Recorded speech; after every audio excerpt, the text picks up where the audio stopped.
Ei, pessoal, sejam bem-vindos ao canal Pode Analisar. Eu sou a Laura, eu sou cientista de dados e eu tô muito feliz para poder fazer esse vídeo com vocês. É um vídeo muito pedido. Em todas as minhas redes sociais eu recebo sempre essa mensagem que é: Laura, como é que tá sendo a sua experiência como cientista de dados? Quais são os desafios, aprendizados que você vem adquirindo e quais dicas você dá pra gente que tá querendo iniciar na área ou pra gente que quer construir e alavancar a nossa carreira aí dentro da ciência de dados? Então, eu vim aqui fazer um vídeo, resolvi fazer. Eu tinha postado no meu TikTok um pequeno vídeo sobre isso, só que eu senti que se eu fizesse um vídeo para o canal do YouTube seria muito mais proveitoso, ficaria salvo aí para outras pessoas poderem assistir. Então, eu espero que vocês gostem. Então, já vou pedir aí para vocês não esquecerem de dar o like, ativar o sininho e se inscrever no canal para vocês não perderem as próximas lives que forem ter, não perder também os próximos vídeos que eu for falar. E aí também, se você gosta desse formato, se você quer entender um pouco mais sobre carreira dentro da ciência de dados, sobre o meu dia a dia, não esqueça de deixar aqui seu comentário para eu ir vendo se vocês gostaram e tentar trazer mais vídeos sobre isso. Então, bora lá pro vídeo.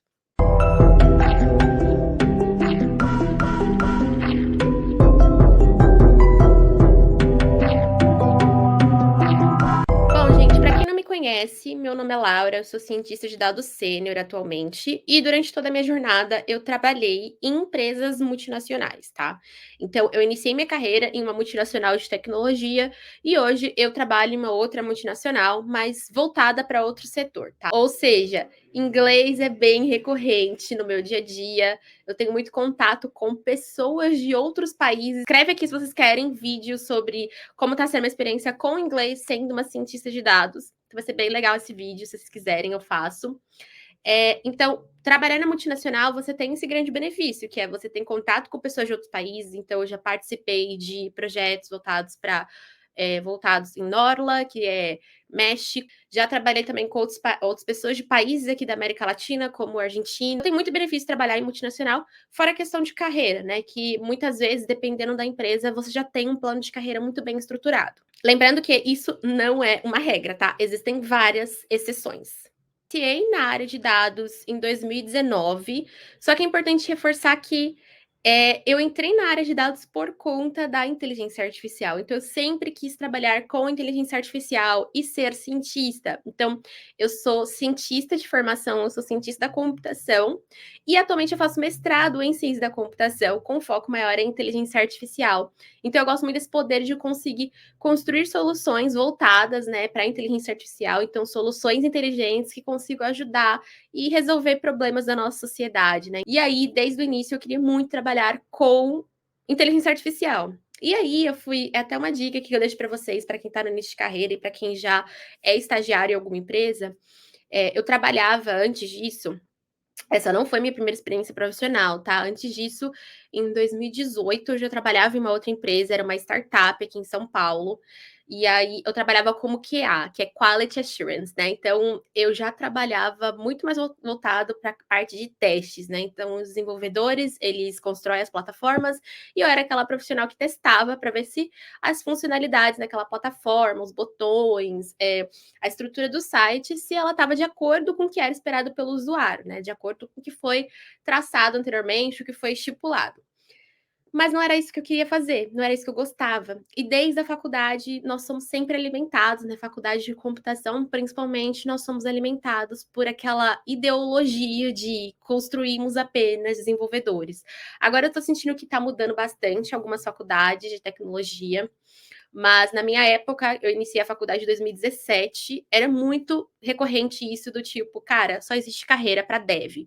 Né? Então, você pode seguir a parte de gestão, como gerente de projetos, e já existiam outras carreiras, como cientista de dados, como UX design, mas isso não era muito fomentado dentro da graduação.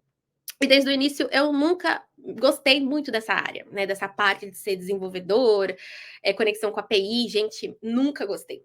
E aí, durante muito tempo, eu fiquei super triste, né? Então, minha primeira experiência foi em 2018. Em 2017, eu entrei na faculdade. 2018, eu já tinha um emprego, era trainee, era uma startup voltada para tecnologia. Não estava gostando. E aí, no finalzinho de 2018, ou no meio, agora eu não lembro, eu entrei como estagiária na IBM também, só que voltada para esse mundo do desenvolvimento, né? Então, eu era muito focada, eu entrei na parte de infraestrutura, e meu maior objetivo lá dentro era construir scripts de automação. Então, era para conseguir fechar os tickets que eram abertos de forma automática, ou seja, tickets que o pessoal de infra não precisava olhar, né? Então, esse era o meu maior objetivo, e foi ali que eu consegui desenvolver ainda mais a minha expertise em Python.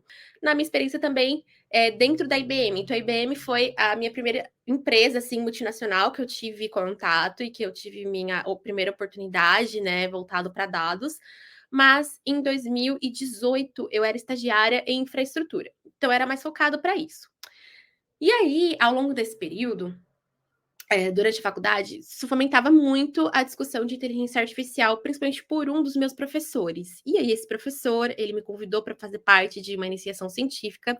Ela nunca aconteceu, mas essa chamada foi super interessante para mim e super importante, porque foi por conta dela que eu comecei a pesquisar ainda mais. E aí eu vi que inteligência artificial era uma área super legal e que, inclusive, ela já estava na minha infância. Então, personagens que antes a gente conhecia, eles também eram de inteligência artificial, né? Hoje a gente tinha nomes para eles, né? Antes não tinha, tinha só o nomezinho do personagem, mas hoje eu consigo identificar que era inteligência artificial. Como, por exemplo, o Batmóvel, o Wall-E. Então, existem vários personagens que fazem parte da minha infância e que eles eram case de inteligência artificial. E isso me brilhou os olhos, falei, quero trabalhar com isso. Então, uma dica que eu dou para vocês, que era que eu queria comentar no início do vídeo, que eu acabei falando um pouco mais da minha jornada, eu comecei a procurar pessoas dentro da empresa que eu trabalhava, pessoas que trabalhavam com inteligência artificial. Então, eu fui chamando uma a uma. Então, sim, fiquei no vácuo. Sim, pessoas recusaram meus convites. Então, muitas coisas foram acontecendo, só que uma pessoa, ela topou falar comigo. E foi por conta dessa uma pessoa que mudou toda a minha visão e toda a minha carreira. Então, essa pessoa, ela falou, Laura, posso conversar com você? Marquei um café com ela, a gente foi conversar. E aí ela me falou que atualmente, naquela época, tá, gente? Era mais ou menos em 2019, final de 2018, por aí. Ela falou, Laura, eu trabalho com inteligência artificial, mas eu sou cientista de dados, e isso não é algo recorrente. Então, você pode trabalhar, e você vai trabalhar com algumas áreas dentro da inteligência artificial, mas não é regra que toda vez você vai trabalhar com isso. Mas, se você quiser aprender, eu estou pronta para te ensinar. Você topa? E aí, né, gente, estagiária, boba nem nada, falei, bora lá. Então, ela foi minha mentora. A ciência de dados, ela tem muita conexão com a inteligência artificial, porque a gente precisa saber analisar os dados, a gente precisa saber interpretar, a gente precisa saber selecionar as variáveis importantes, tudo isso para a gente conseguir construir uma solução inteligente que seja com um desempenho muito bom. Então, todo esse processo antes do algoritmo inteligente, ele precisa ser feito. Esse refinamento na base de dados, essa seleção de atributos, seleção de variáveis. Então, eu comecei a encaixar caixinhas, né? Eu comecei a conectar essas caixinhas. E aí eu fiquei muito feliz e eu comecei a desenvolver minha carreira. Só que eu comecei a ter mentoria com ela em 2018. Só em 2019, ou seja, um ano depois, eu consegui fazer a transição. E aí eu fiz a transição para um projeto e eu não era cientista de dados. Você deve estar achando, nossa, Laura, você já conseguiu direto? Não. Passei pela análise de dados. Aí nesse projeto era muito focado e voltado para processamento de texto, ou seja, uma das áreas da inteligência artificial. Então, muitas pessoas comentam, Laura, eu sou analista, eu nunca vou poder, então, trabalhar com inteligência artificial.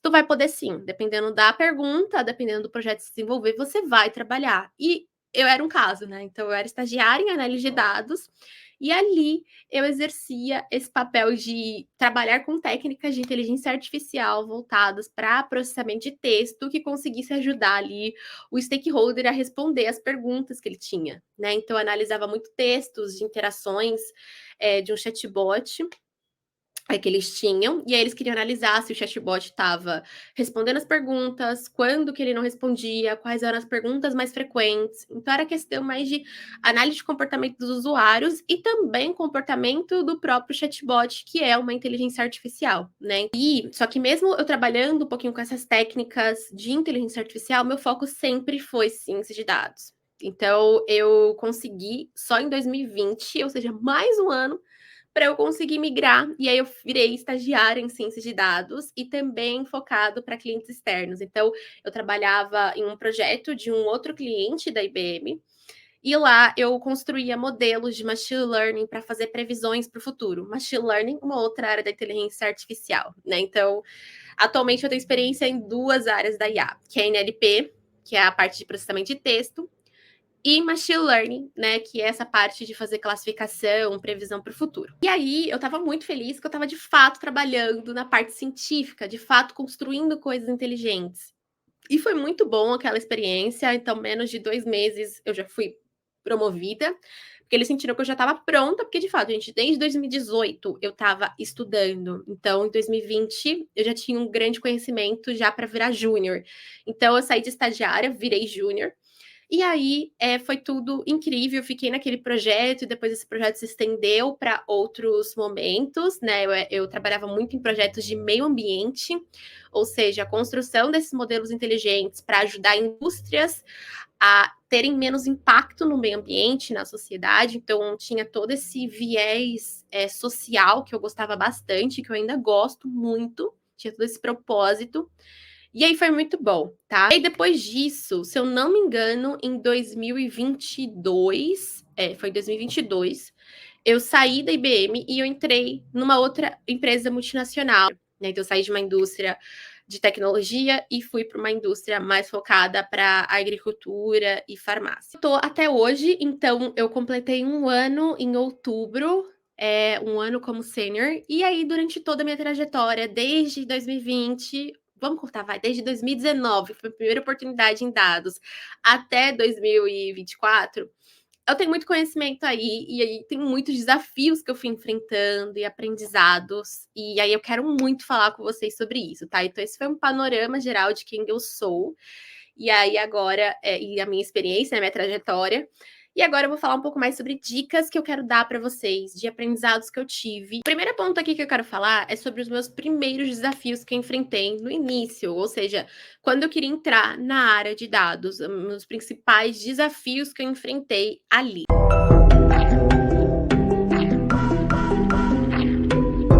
Ponto, eu não sabia por onde começar a estudar, tá? Eu tinha minha mentora, ela me ajudava muito, mas eu ainda me sentia um pouco perdida em questão de medir a minha evolução. Então era muito difícil de eu conseguir ver, ok, eu aprendi isso aqui, mas o que isso tem a ver com esse contexto geral, né? Com o que é ser um cientista de dados. Então eu tinha muito problema de eu conseguir identificar a minha evolução. Né? E aí, isso para mim foi um peso muito grande, porque eu acabava me cobrando muito, eu acabava sentindo que o que eu estava fazendo não tinha tanta influência assim. E aí isso acabava me deixando muito para baixo. Só que depois de um tempo, né, depois que eu consegui ingressar na área, eu identifiquei que aqueles passos eram super relevantes e extremamente necessários, tá? O segundo ponto de desafio assim que eu tive era que eu queria ir diretamente na inteligência artificial. Então, como minha meta sempre foi trabalhar com IA, eu já ia direto, focava na própria inteligência artificial. E eu não recomendo isso para vocês, tá? Então, não cometam esse erro. Vocês precisam primeiro desenvolver toda a questão de programação primeiro, toda a questão de estatística, toda a questão de análise de dados, para depois você migrar e mirar, né, nos modelos inteligentes, nessa parte de inteligência artificial. Isso porque, como eu comentei antes, tudo isso que você for fazer, ele é um background muito importante. Inclusive, eu tenho um planner de estudos que quebra em caixinhas, etapa por etapa, e tá lá, desde o Python até o Machine Learning, o que você precisa aprender. Então, eu super indico depois vocês darem uma olhada, eu vou deixar o link aqui na descrição do vídeo. Esse planner de estudos, ele é super bacana, e lá tem tudo, todas as quebras, ok? Dentro de Python, o que eu preciso saber? Tá lá, tudo quebradinho para vocês em tópicos, em semanas, do que você precisa estudar antes de chegar, né? Então tá lá, etapa por etapa, antes de você ir direto para o machine learning. Então lá tá quebradinho, bonitinho, estatística, análise de dados, visualização. Então eu super indico, se você tá passando por esse problema, dá uma olhada ali no meu planner de estudos, tá? Então eu criei exatamente por conta disso, com base na minha experiência. Eu não queria que as pessoas passassem pelo mesmo problema que eu passei. Ok, próximo desafio que eu enfrentei, né, nas minhas primeiras experiências, foi muito em questão de acalmar os meus nervos, né, e também de eu conseguir encaixar o que eu sabia com o dia a dia, né. Então, quando a gente está fazendo curso, é tudo muito bonito, né, a gente não precisa dar satisfação para ninguém, mostrar para ninguém, apresentar para ninguém. Então, o que a gente faz é maravilhoso, né, então tá satisfatório. E só que sair da zona de conforto, a partir do momento em que, ok, eu construí isso e eu preciso apresentar para o meu stakeholder, ou eu preciso apresentar para alguém mais sênior, eu já ficava muito nervosa.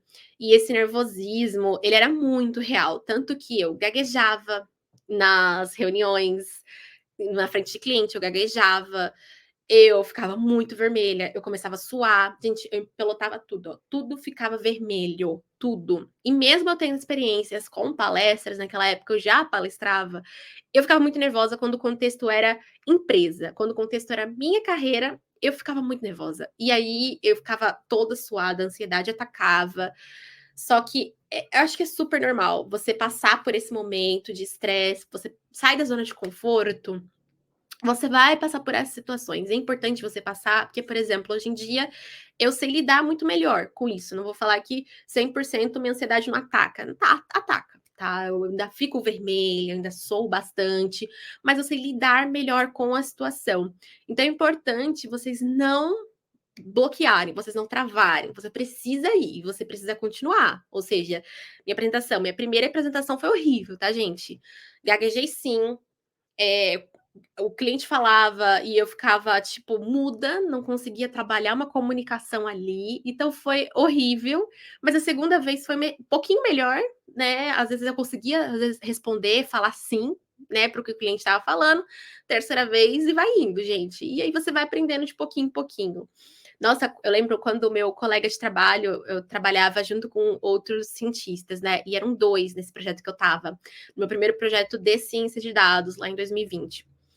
Eu lembro que ele saía de férias, gente, só faltava surtar. Eu ficava super nervosa, eu ficava: "Meu Deus, como assim eu vou ter que tocar um projeto sozinha? Como assim?", sabe. E aí eu ficava indignada, eu ficava super nervosa, mas aí eu tinha que estar lá, né, não posso falar: "Ah, cliente, então não vai dar porque o meu colega tá de férias". Tinha que estar lá apresentando. Então, o mercado de trabalho ele é bom nesse ponto, porque você é obrigado a sair da zona de conforto. Agora, como você vai trabalhar isso, como você vai melhorar, né, toda a sua questão do emocional, aí vai de você, tá? Então, esses foram um dos meus primeiros problemas, meu primeiro desafio, na verdade, um dos primeiros desafios que eu enfrentei naquele começo, que era lidar com sair da zona de conforto e conseguir apresentar para outras pessoas, tá? Então isso é algo que foi um desafio muito grande. Só que até hoje eu enfrento muitos desafios, tá, gente? Então, da Laura de 2020 até hoje, em 2024, eu ainda tenho muitos desafios que eu acabo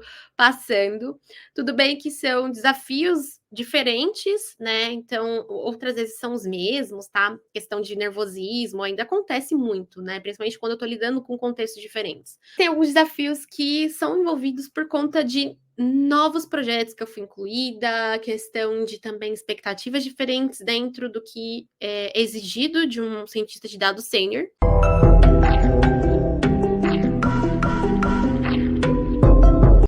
E aí, um deles que eu posso falar para vocês é a questão de o cliente, ele nunca vai te pedir diretamente o que ele quer. Isso porque, gente, é muito interessante, né? Porque quando a gente faz cursos, quando a gente tá mais novinho, né, sem muita experiência, a gente é iniciante na área, as demandas já vêm mais encaixadinhas pra gente. Então vai chegar uma pessoa e falar: "Olha, tu precisa fazer isso", ou então se você tem dúvida, você já tem um líder técnico para você procurar, você já tem outros cientistas que conseguem te ajudar. Então você tem alguém a quem procurar. Só que quando você vira sênior, você é essa pessoa que as pessoas procuram. Então, você precisa saber, se virar, assim, compartilhar suas experiências com base no que as pessoas estão perguntando. Muito provavelmente, dependendo da empresa, você não vai ter outros sêniors para você perguntar, então você vai ter que recorrer a outras comunidades, recursos e plataformas para você conseguir se qualificar. Então, quando você vira sênior, é algo muito sensível, porque muitas vezes, e isso é algo que eu acabei passando, que é essa virada de chave. Então, Eu era pleno, fui para sênior, né? Quando eu mudei de empresa, ou seja, mudei de empresa ainda por cima, novas pessoas, novos contextos, novos problemas. E aí era muito novo. Então, para virar a chave do tipo, as demandas não vão vir bem encaixadas, eu tomei muito. Nossa, gente, foi terrível. Eu passei por muitas situações complicadas, né? Já teve cliente que falou, não entendi o que você está falando, sabe assim, você está falando por uma hora, não entendi o que você está falando. Já teve situação que o cliente falou, não foi isso que eu pedi, e na frente todo mundo de um fórum. Gente, muitas coisas já aconteceram comigo. Eu já fiquei nervosa também, já tive um momento que eu saí chorando, né? Nossa, gente, terrível. Então, são vários desafios que você acaba enfrentando, porque você tá saindo da zona de conforto, né? Você quer evoluir. E quando você quer evoluir, essa é a dica que eu dou para vocês também. Quando você quer evoluir, você precisa estar confortável em querer sair da zona de conforto. Ou seja, você precisa entender que vai acontecer esses problemas, vai acontecer essas situações, mas você não pode desanimar. Ou seja, de fracasso em fracasso, você vai construindo um sucesso ali dentro, sabe? Aí eu fui aprendendo que eles não vão me falar o que eles querem. Laura, a gente quer um modelo de machine learning, a gente quer uma inteligência artificial que faça isso e isso pra gente, e você vai usar essas métricas aqui. Não. Eu aprendi que o cliente vai chegar e falar, Laura, o meu problema é esse. Eu queria muito, sei lá, vou chutar aqui. Eu quero muito vender alguns livros para o meu cliente e a gente tem um novo lançamento de um livro de romance, só que eu sei que tem pessoas que não gostam de romance e eu queria saber quem são as pessoas que gostam de romance para a gente conseguir mandar um e-mail falando desse novo lançamento. Percebem? Isso é uma necessidade, isso é um problema. Eles querem, de alguma forma, encontrar clientes que gostam de livros de romance. Então, é assim que chegam as demandas para mim. E aí, o que eu preciso fazer é pensar quais são as técnicas computacionais e científicas que eu posso aplicar para resolver esse problema. Então, eu pego isso, quebro em caixinhas e falo, ok, fulano. Então, pelo que eu entendi, é isso, isso e isso. Existe uma técnica que a gente pode fazer e essa técnica é tal, né? Então, por fim. E aí eu vou explicando e vou tendo uma conversa com o meu cliente. Então, eu aprendi que demandas não vir bem encaixadas, principalmente como sênior, tá? Então, se você é júnior e tá assistindo esse vídeo, fica tranquilo que ainda vai chegar de uma forma mais suave para você ainda vai ter pessoas para quem recorrer. Mas como sênior, eu tive muito esse impacto que precisa saber refinar bem o seu problema, né? Você precisa entender, fazer perguntas, né? E isso era uma das grandes dificuldades que eu tive. E falando de fazer perguntas, principalmente no início de carreira, eu tinha muito problema em fazer as perguntas certas. E acho que até hoje eu tenho esse problema.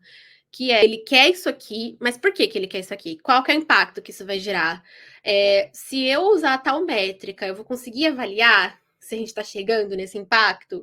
Então, por exemplo, eu também perguntas muito mais voltadas para a realidade dele. Eu não fazia essas perguntas, então eu ficava muito distante. Eu ficava assim, não, eu vou aplicar essa técnica aqui e é isso que eu tenho que fazer. Só que muitas vezes não. Às vezes você precisa aprender um pouquinho mais do negócio, você precisa entender um pouco mais da realidade daquele cliente, porque aí você consegue falar melhor os insights que você está explicando, entendeu? Então, uma técnica que eu usava muito e que eu ainda uso no dia a dia, quando eu estou apresentando uma coisa e eu não tenho expertise nisso, é perguntar. Eu falo assim, ó, então, com base nisso, né, com base nessa análise que eu fiz, tal e tal variável tem correlação. Faz sentido para vocês? E aí a gente tem uma conversa, a gente tem uma troca, a gente tem uma sintonia. E ele fala: olha, faz sentido, ou então, não, não faz sentido, não era para ser assim, esse não era o comportamento esperado.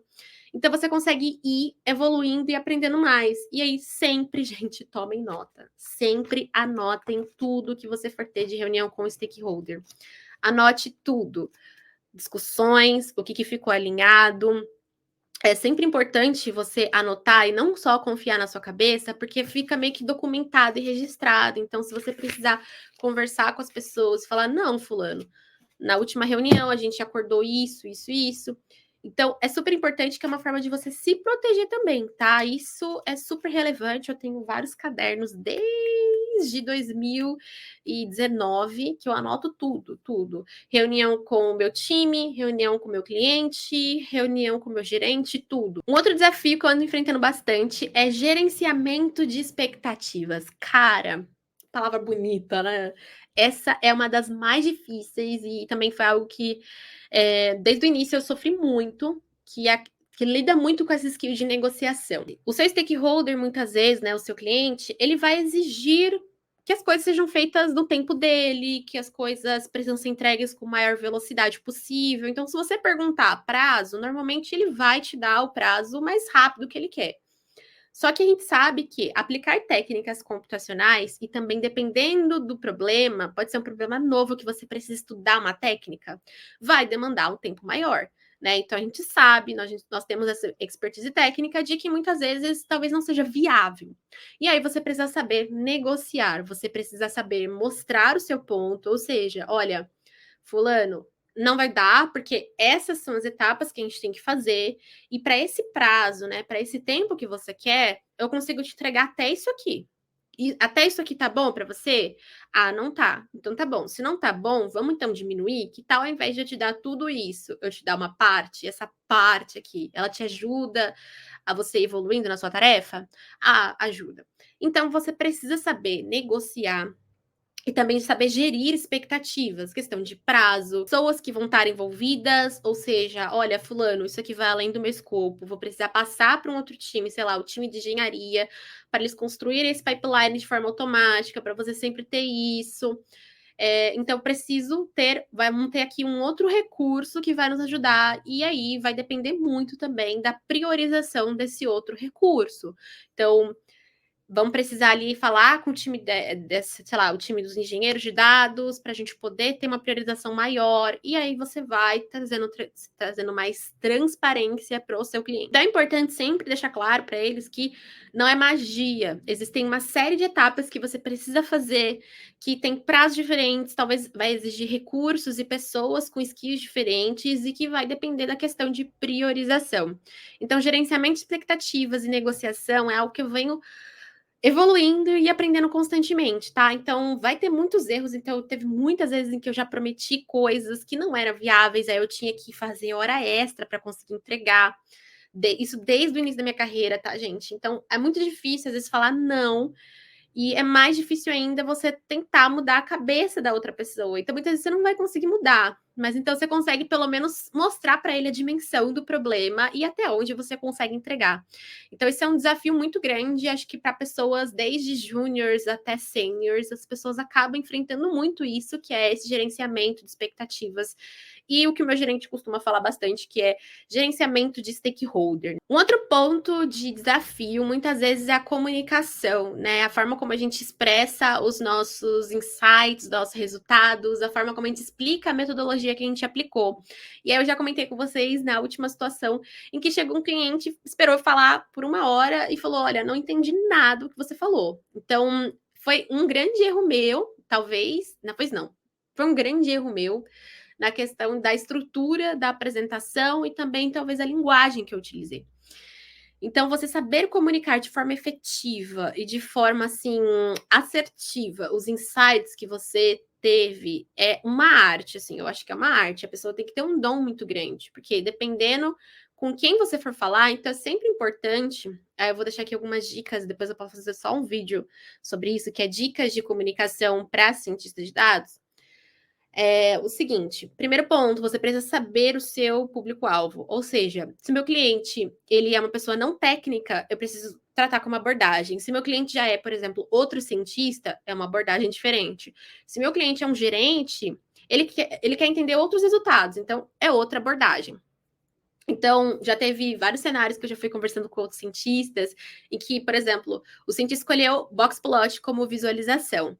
Só que tem pessoas que não entendem o Boxplot. E o público-alvo daquele cientista era um gerente. E aí o gerente virou e falou assim: tá, não entendi nada dessa visualização. Por que você está me mostrando? Nunca mais me mostre essa visualização. E aí a pessoa removeu, nunca mais usou com ele esse Boxplot, mas por quê? Porque talvez essa forma de demonstrar essas relações não estava muito clara, ou talvez foi a didática da pessoa, ou até mesmo Boxplot não é a melhor visualização quando você está lidando com pessoas que não são muito técnicas, estatísticas, pessoas que não são cientistas, né? Então, muitas vezes é difícil de se comunicar dependendo da pessoa, né? Então, comunicação, ela acaba sendo um dos fatores cruciais para você conseguir alavancar sua carreira. Então, eu falo muito que quando eu vou apresentar os meus resultados, eu gosto muito de dar uma aula para os meus stakeholders. Então, contextualizar todos os pontos em que ele precisa saber para a gente poder chegar nesse ponto principal. Ou seja, sei lá, eu fiz um modelinho para poder clusterizar e segmentar clientes que gostam de romance, né? Então, eu tenho que explicar para ele o que é a clusterização, eu tenho que falar o que é o machine learning, e porque aí isso ajuda ele a entender qual foi a técnica que eu usei. E você conseguindo tornar isso bem transparente, você conseguindo tornar isso acessível para ele, isso você cria uma certa independência. Então, eu falo muito nos podcasts e painéis que eu trabalho, que é você precisa dar independência para o seu stakeholder, você precisa explicar todos os termos importantes que ele precisa saber para ele conseguir tomar a decisão em cima daquilo que você construiu. Porque se você tornou tudo complexo, ou seja, vamos supor que eu só falei, é esse aqui, usa isso aqui que eu gerei. A pessoa sempre vai me procurar. Poxa, Laura, eu queria mais isso, mais isso, mais isso. E aí cria uma certa dependência e acaba me sobrecarregando, porque eu tenho esse projeto que eu já finalizei e estou alocado em outros, e aí acaba me sobrecarregando. E aí essa pessoa sempre vai depender de mim. Então, quando você explica todos os termos importantes necessários para aquela pessoa, quando você gera essa independência, ele já consegue comprar sua ideia, comprar sua briga, e ela vai usar porque tem confiança naquilo. Poxa, eu entendi, é isso aqui que a gente fez, entendeu? Então, é importante você criar esse tipo de independência. Isso só é criado quando você tem uma boa comunicação. E aí, para fechar, eu vou passar aqui mais um desafio que eu tive desde o início da minha carreira, que é escolher os modelos e métricas relevantes para aquele contexto. Então, quando a gente aprende num curso de ciência de dados, a gente aprende várias técnicas, né? A gente aprende várias formas de você conseguir avaliar o modelo, principalmente modelos de machine learning. E aí, cada métrica, ela vai te responder uma forma diferente do modelo. Porque, dependendo da métrica que você escolhe, você também tem a dificuldade de explicar para o seu stakeholder, né? Ou seja, explicar para o seu cliente. Vamos supor que seu cliente seja uma pessoa que não é técnica, ela não entende tecnologia e não sabe de ciência de dados. Isso também eu acabo levando em consideração como um filtro para eu poder escolher a melhor métrica, tá? Então, é bem difícil você conseguir selecionar a métrica que seja relevante para o problema de negócios, ou seja, a métrica que te ajude a entender se aquele modelo tá bom ou não. E também você conseguir selecionar uma métrica que você consiga explicar bem para o seu stakeholder. Né? Então, a forma como você vai levar essa comunicação, ela também é bem importante, tá? Então, métricas de avaliação, principalmente modelos de machine learning, ela não é fácil de você explicar. Existem as métricas mais tranquilas que você pode utilizar para você não ter muita discussão com o seu stakeholder, se você não está confortável, você também pode levar elas, mas não necessariamente elas são as ideais para você conseguir avaliar, né, o seu modelo. Então, talvez eu já vi cientistas que usam as duas, né? Usam as duas métricas, as métricas mais simples e as métricas mais complexas, né? Então, pode ser que no momento que você está treinando e avaliando o modelo, você está levando em consideração só essa métrica mais complexa, mas aí na hora de você levar isso, de você apresentar para a área de negócios, você leva a métrica mais tranquila. Então, você também pode conseguir balancear e dosar essas alternativas, tá? Mas isso acaba sendo um desafio muito grande.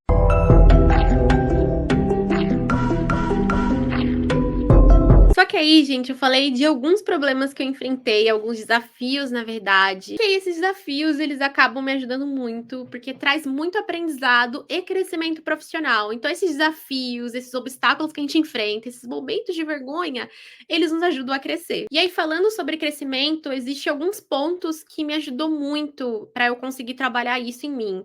O primeiro é participar de eventos de tecnologia. Então, quanto mais eu estou em contato com outros profissionais, quanto mais eu participo desses fóruns de discussões, quanto mais eu vejo palestras e cases de outros cientistas, isso me ajuda a evoluir, me ajuda também a aumentar e expandir o leque e o universo de possibilidades. Então, não tem nada mais legal do que você ver um case de uma pessoa e você fala, gente, que da hora! como essa pessoa chegou nisso, eu quero fazer isso agora, isso me ajuda no desafio tal, acho que eu tenho oportunidade para implementar isso. Então não existe nada mais legal e nada mais bonito do que esse momento em que nossa cabeça meio que, sabe assim, explode. Segundo ponto que me ajudou muito para poder desenvolver e ter crescimento profissional é o aprendizado contínuo, né? Então para quem não conhece, aprendizado contínuo é a nossa capacidade de estar aprendendo de forma constante, seja em iniciativas formais ou informais. Então, o aprendizado contínuo ele entra muito nessa questão dos eventos que eu comentei, que é uma forma de aprendizado informal, mas também pode acontecer de forma formal, que também é essa parte que eu quero entrar com vocês, que é fazer cursos. Então, eu estou sempre em constante evolução. Então, eu tenho bastante certificados no meu LinkedIn, que é onde eu coloco todos os cursos que eu vou aprendendo, e é bem legal, porque me conecta também com outras pessoas dentro dessa rede social, expandindo o meu networking e também fazendo o meu mestrado. Então, meu mestrado, apesar de muitas dificuldades que eu ando passando com ele, apesar de muitos desafios, né, eu acabo aprendendo muito e desenvolvendo cada vez mais novas técnicas para eu poder trazer para o meu contexto. Então, por exemplo, a questão de... Existe uma área da inteligência artificial que se chama Explainable AI, ou seja, trabalhar essa interpretabilidade, entender o porquê que aquele modelo fez determinada predição. Isso me ajudou muito em vários processos seletivos que eu fiz. Inclusive, me ajudou nesse processo seletivo que me fez entrar na Bayer. E isso eu aprendi por conta da faculdade, né? Por conta do meu mestrado. Então, conforme eu vou aprendendo e expandindo meu universo, mais portas e mais oportunidades vão se abrindo para mim. E um outro ponto aqui que me ajudou muito a estar sempre em constante evolução e crescimento é a minha adaptação a mudanças. Então, a adaptação à mudança ela é relevante para você se destacar dentro desse mercado que é muito competitivo. Ou seja, cada vez mais pessoas estão querendo entrar na área de ciência de dados, estão querendo trabalhar com inteligência artificial. Então, você precisa saber se destacar, se adaptando a essas mudanças, seja mudanças de tecnologia. Então, a gente sabe que novas tecnologias, novas bibliotecas, elas estão surgindo. Precisa acabar tendo que incluir esses novos conhecimentos no seu dia a dia. Ele é super relevante. Você mostrar que você tem essa adaptabilidade e lidar com contextos diferentes. Então, é uma coisa que eu falei muito no meu e-book, que eu fiz um e-book sobre construindo um portfólio de milhões para cientistas de dados, que é esse diferencial de você ter cases diferentes que mostrem que você tem conhecimento em contextos diferentes. Ou seja, você sempre deixar o seu portfólio ele bem representado e bem diversificado com problemas de áreas diferentes. Área da saúde, área da educação, área de entretenimento. Então, é sempre bom você ter essa diversidade, você mostrar isso e você procurar isso no seu dia a dia, porque isso te ajuda a evoluir. Você vai lidando com pessoas, com textos diferentes. Então, por exemplo, porque antes eu estava, sei lá, no de marketing, eu posso ir, meu gerente chega e fala: "Laura, tem uma oportunidade aqui para você, sei lá, em um projeto de finanças". Eu não vou falar não, porque isso vai me ajudar a ter essa experiência em um projeto de finanças, isso vai me ajudar no meu crescimento profissional. Então pode ser que lá para frente, se surgir, sei lá, uma oportunidade numa empresa de finanças, aí eu já tenho experiência com base nessa atual. Então é sempre importante você sempre abraçar a essas mudanças de contextos, né, também. Um outro ponto que te ajuda também é você estar preparado para trabalhar com times e equipes multidisciplinares.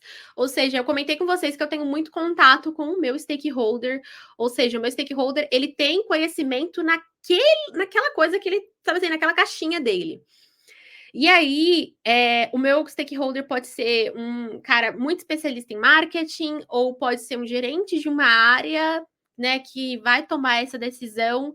Então, você precisa saber lidar com pessoas de perfis diferentes. Então, normalmente, você não vai estar sozinho, você vai construir e resolver o problema de uma pessoa ou o problema de uma sociedade. E aí, o seu time vai estar composto por pessoas diferentes. Pode ser engenheiros, analistas, pode ser pessoas muito especialistas naquele contexto de negócios. Então, juntos vocês vão estar prontos, né? Vocês vão unir, sabe assim, bem Power Rangers, né? Vocês vão unir as suas habilidades para conseguir resolver esse problema. Então, você precisa saber trabalhar com times e com pessoas de contextos diferentes. Ou seja, tentem sair da bolha técnica de vocês, né? Não fiquem só na bolha de tecnologia, tentem expandir também e estar aberto a receber feedbacks e a trabalhar com pessoas de outros contextos. E para resumir, gente, adaptar-se às mudanças na área de ciência de dados, ela requer muita flexibilidade, curiosidade e um compromisso contínuo para você conseguir desenvolver de forma pessoal e de forma profissional. Para fechar esse vídeo, que, nossa senhora, deu bastante tempo, eu venho aqui fazer um convite para você que está entrando na área de dados, você quer se desenvolver, dê uma olhada no de estudos, você dá uma olhada no meu curso sobre Machine Learning ou até mesmo no meu e-book de portfólio, tá? Então, se você identificou que você precisa melhorar em todos esses pontos que eu comentei, deem uma olhada nesses produtos que eu criei, tá? Tudo isso para ajudar vocês a alavancarem suas carreiras, conseguirem sair bem numa entrevista, ou até mesmo destacar nesse mercado de trabalho que tem sido muito dinâmico e que tem muitas pessoas competentes. Então, gente, nunca deixem de aprender, de estar em movimento, de vocês saírem da zona de conforto, de terem aprendizado contínuo, ou seja, estar aprendendo de forma constante. Vão surgir inúmeros desafios. Eu falei aqui de vários desafios que eu fui enfrentando e de vários desafios também que eu fui vendo de outros cientistas. É importante a gente sempre estar aprendendo com esses desafios, com esses obstáculos, e a gente evoluir, né? Então a gente sabe que vamos passar por momentos difíceis, mas é para a gente nunca perder a vontade da gente sempre ter pessoas perto, comunidade, família. Então não esqueçam nunca de fortalecer os seus pilares, seja família, seja amigos, seja você estar se qualificando cada vez mais para você estar pronto e preparado para esses desafios, tá? Então eu queria muito agradecer aqui por você estar até o final. Esse vídeo acabou se estendendo um pouco, ficou um pouquinho longo, mas eu espero que vocês tenham gostado. Não esqueça de deixar aqui seu comentário do que você achou desse formato, quais temas de próximos vídeos que eu posso fazer. E não esqueça de se inscrever no canal e ativar o sininho para você não perder nenhuma live ou os próximos vídeos que eu for fazer. Então é isso, até o próximo vídeo.